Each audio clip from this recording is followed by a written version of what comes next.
Revenue बढ़ाना है, हम डेवलपमेंट चार्जेस लगा सकते हैं, लोग तैयार हैं। यहाँ पे लोग 100 रुपया देते हैं, 150 देने को तैयार है, 200 तैयार है देने को, बट वहां भी हमारे हेल्थ सेक्शन की थोड़ी सी हमें जरूरत है। अगर ये अपना सिस्टम तंदुरुस्त करते हैं, सही करते हैं, तो हमें लोग खुशी खुशी जो है रेवेन्यू देने को तैयार हैं। मेरी आपसे यही रिक्वेस्ट है कि आप कैमरे उधर घुमाइए, अपने पीछे साहब की तरफ गवर्नमेंट से क्लियर करवाइए, जनता के बीच में मैसेज आए कि हमारा कोई हाउस टैक्स नहीं लगेगा, भाजपा की तरफ से या किसी की तरफ से कोई हाउस टैक्स नहीं जाएगा। धन्यवाद, जय हिंद।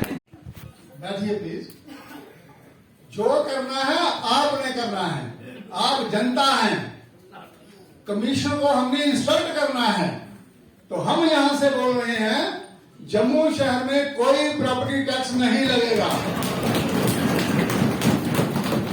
आप जम्मू की जनता हैं, जो आप कहेंगी वही ये चेयर करेगी।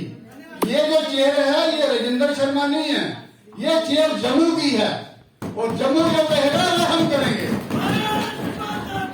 काम पूरा करे, नहीं तो वो उसे उस प्रोडक्ट की लाइनमेंट कैंसिल करनी चाहिए। और मेरे को सभी से यही अनुरोध है डिपार्टमेंटों से, जो कंडक्टर हैं उनको पैसे जल्दी से जल्दी, उन्होंने हमारे को जिता के जहाँ पे भेजा हुआ है तो उनको भी हमें जवाब देना कि हम ये काम करवा रहे हैं। साथ में मेरा मैडम सेक्रेटरी से एक छोटा सा क्वेश्चन था, मैंने एक रेजोल्यूशन यही रुकावट रहती है कि अगर वो कंडक्टर को उनको लाभमेंट दे रहे हैं तो उनका उनसे जो काम लेना उनकी रिस्पॉन्सिबिलिटी है। ऐसा नहीं है कि 4 महीने कंडक्टर काम लेके बैठ जाता, कभी रोड लेवल पे बहुत ज्यादा दिक्कतें आती हैं। कंडक्टर क्या करते हैं, उसका कंडक्टर तो काम ले लेते हैं, उनकी जो लाभमेंट है उनकी जेब में रख लेते हैं। जेब में रखने में तो कोई फायदा नहीं। कांग्रेस के प्रेसिडेंट उनसे भी अनुरोध किया।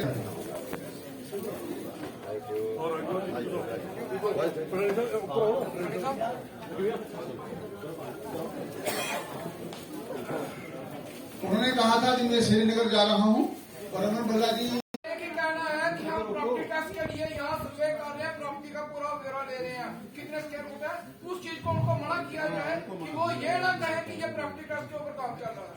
वो भी मैं आप नीचे क्या बात करें, अगर इन्होंने वार्ड में जाना है they must go to the honourable corporator और उसके बाद में वो वहां बात करें। और आगे अगर ऐसा पाया गया कि वो ऐसे ही नीचे बात कर रहे हैं, क्योंकि मैंने आपको ये पहले भी बोल के रखा है कि आप इस चीज का संज्ञान लीजिए तो फिर मैं रिटर्न कार्रवाई करूंगा। विभिन्न जहाँ दफ्तरों में काम कर रहे हैं वो हमारे जो कंडक्टर हैं वो हमारे डिपार्टमेंटों की रीढ़ की हड्डी हैं।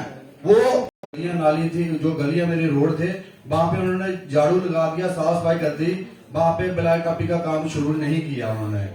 हुआ क्या, जहाँ पे शादियों का सीजन मैम आप अपने क्वेश्चन पे स्टिक रहना है। की तरफ से डेली वेजर मैं डेली वेजर को फील्ड में लेके जाऊंगी, उसका मुझे आप जो भी इशू है रिटर्न में लाइए। मैम ऐसा जो भी इशू जेई लेवल का ऑफिसर को होना चाहिए ना। Thank you sir. अब हम अपने सारे ऑफिसर आना पॉसिबल नहीं था, अब उसको 15 दिन चलो ये हो गया, उसमें आपने देख भी लिया होगा। ये मैं मानती कि 15 दिन के बाद आएगी, वो पॉसिबल भी है, लेकिन ये जो डेली वेजर डाला उसको मैं विजिट करवाऊंगी। लोगों की हमारे रेजुलेशन आएंगे, उन पर बात होगी। हमारे रेजुलेशन का अगर सेटिस्फैक्ट्री जवाब नहीं हुआ तो वो वहाँ पे बात बिगड़ भी सकती है। लेकिन मैं कहूँगा बदलाव कुछ नहीं है, सिर्फ इन्होंने 2-4 लाइनों में जो मेंशन किया है कि एज पर एक्ट एक बंदे को 10 मिनट, एक कारपोरेटर सिर्फ 10 मिनट बोलेगा और जो उस पर बहस करेगा 5 मिनट उसको टाइम दिया जाएगा। इन्होंने टाइम मेंशन किए हैं, हमारी सेक्रेटरी मैडम को बोल के रखा है कि जो भी बंदा बोले वो 10 मिनट तक ही बोले। कई लोग ज़्यादा भी बोल रहे हैं, अपनी अपनी बात को कंप्लीट कर रहे हैं, लेकिन मैं कहता हूं कि प्रॉपर सेटिस्फैक्ट्री जवाब जो कारपोरेशन ने मैक्सिमम लोगों को नहीं दिए हैं, ये हमें बड़ा अफसोस है। हम वो करेंगे। फिलहाल प्रॉपर्टी टैक्स लगाने का हमारी कोई ना मंशा है ना कोई ऐसा प्रपोजल है। एक पर से चाहते हैं कि कोविड के कारण 2 साल हम सभी अपने घरों में रहे, तो इन लोगों ने जनता की समस्या के लिए यहाँ एस्टिमेट्स दिए हुए हैं। ये चाहते हैं कि जिन कामों को उन्होंने अपने उसमें प्रेरोगेटिव में लिया है वो होने चाहिए।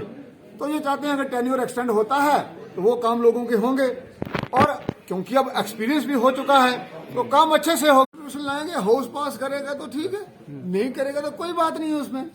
यहाँ तो सब कुछ हाउस डिसाइड करता है, हाउस में जनता, तो उसमें किसी का पर्सनल स्टे कुछ भी नहीं है। देखा जैसे ये डिस्कशन हो रही है, हाउस इसी के लिए है। डिस्कशन करते हुए हमें विजन डॉक्यूमेंट और दिशा निर्देश देने हैं कंसर्न एजेंसीज को कि हमारे जैसे पीएचई का है, ट्रैफिक कंजेशन है, प्रोसेस ऑफ फंडिंग है, इन सब गंभीर विषयों पे यहाँ गंभीरता से चर्चा हो रही है।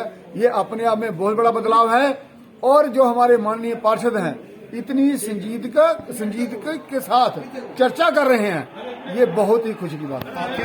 जम्मू की जनता का है, जो जम्मू की जनता निर्देश देगी उस पर हम काम करेंगे। और जो लोग नीचे प्रोटेस्ट कर रहे हैं, जैसे आप बता रहे हैं, मैं नीचे गया नहीं वैसे, तो अल्टीमेटली सोल्यूशन टेबल पे ही निकलता है। तो जो भी सोल्यूशन होगा टेबल पर बैठ के बात करके निकालेंगे। बाकी प्रोसेस ऑफ फंडिंग है। प्रोसेस ऑफ फंडिंग का मतलब पैसे हमें कैसे मिलेंगे, किस तरीके से मिलेंगे, पैटर्न ऑफ फंडिंग है। और पीएचई का है, जो हमने पाइप्स खुद प्रोक्योर करनी है, बिल्डिंग बायलॉज पे है, बहुत ही गंभीर विषयों पे ये सारी बातें होंगी। मौका दिया जाए, 2 साल कोविड के कारण हम इंडोर रहे, लोगों की जो समस्या है उसके उन्होंने एस्टिमेशन दी गई है और उसके कारण उनके कईयों के काम नहीं हुए हैं। अगर एक्सटेंशन मिलता है तो ये लोग सारे एक्सपीरियंस लोग हैं, काम को गति मिलेगी और सब अच्छे तरीके से काम कर पाएंगे। हम इस हाउस को एक पार्टिसिपेटरी ढंग से डिसीजन मेकिंग बॉडी होने के कारण और इलेक्टेड बॉडी भी है, इसको पूरी तरीके से अख्तियार देना चाहते हैं कि हमारे डेमोक्रेटिक सिस्टम से काम हो, जैसे प्रधानमंत्री मोदी जी का सपना है। उसी के तहत हम हाउस में कंसल्टेटिव कमेटी बनाने जा रहे हैं और उनको पूरी सुविधा भी देंगे। वो हर इशू पे डेलिब्रेट करेंगे। इससे क्या होगा, समस्याओं के समाधान निकलेंगे, क्योंकि हर व्यक्ति का सोचने का तरीका, नजरिया अलग होता है और हाउस को लाभ होगा। और जनता ने भी तो इसलिए भेजा है कि अच्छे से समाधान निकालते हुए हमारा काम कीजिए।